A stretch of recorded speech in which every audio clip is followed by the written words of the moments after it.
Kruger national park में जंगली कुत्तों का एक झुंड एक इम्पाला को खा रहा है।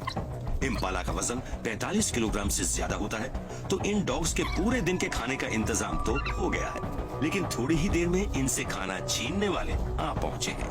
दो हाइनास को भी इस शिकार में हिस्सा चाहिए, लेकिन डॉग्स बिना लड़े अपना शिकार छोड़ने को तैयार नहीं। ये दोनों ही जीव एक दूसरे को मार सकते हैं। ऐसे में इस फाइट में शिकार और शिकारी दोनों की ही जान जा सकती है।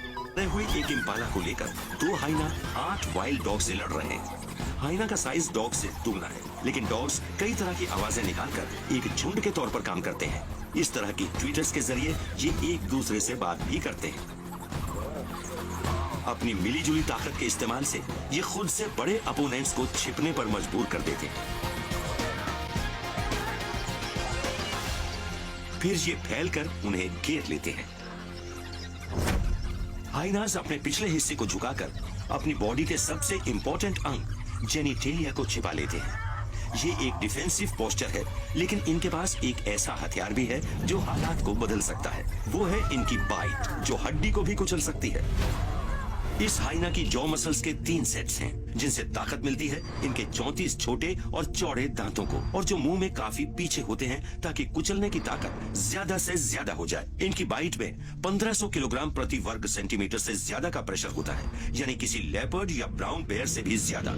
ये एक ही बाइट में वाइल्ड डॉग की खाल को फाड़े बिना उसकी जान ले सकते हैं, लेकिन इन डॉग्स की काटने की ताकत और झुंड की पावर भी जबरदस्त है। एक साथ हमला करते हुए ये हाइनास को एक जगह रुकने पर मजबूर कर देते हैं। शिकारी के तौर पर इनकी कामयाबी का राज है इनका ये कोऑपरेशन। हाइना अब इनके लिए कोई खतरा पेश नहीं करेंगे। ये तय होने के बाद ये फिर से अपने शिकार पर लौट आते हैं। एक हाइना हिम्मत हारने को तैयार नहीं, और पैक भी इसे जाने नहीं देगा।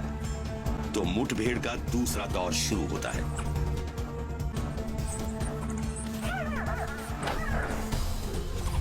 हाइनास की बाइट बहुत ताकतवर होती है, लेकिन वजन के हिसाब से वाइल्ड डॉग की बाइट इससे भी ज्यादा दमदार है।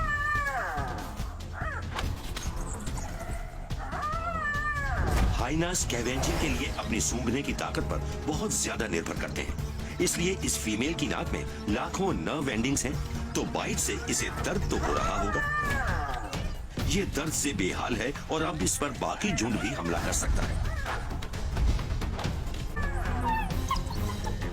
आखिरकार जब ये खुद को छुड़ाती है तो हमले की हालत में नहीं बचती और लंगड़ाती हुई यहां से चली जाती है। इससे आधे साइज वाले ये डॉग्स फिर से अपनी दावत पर लौट आते हैं।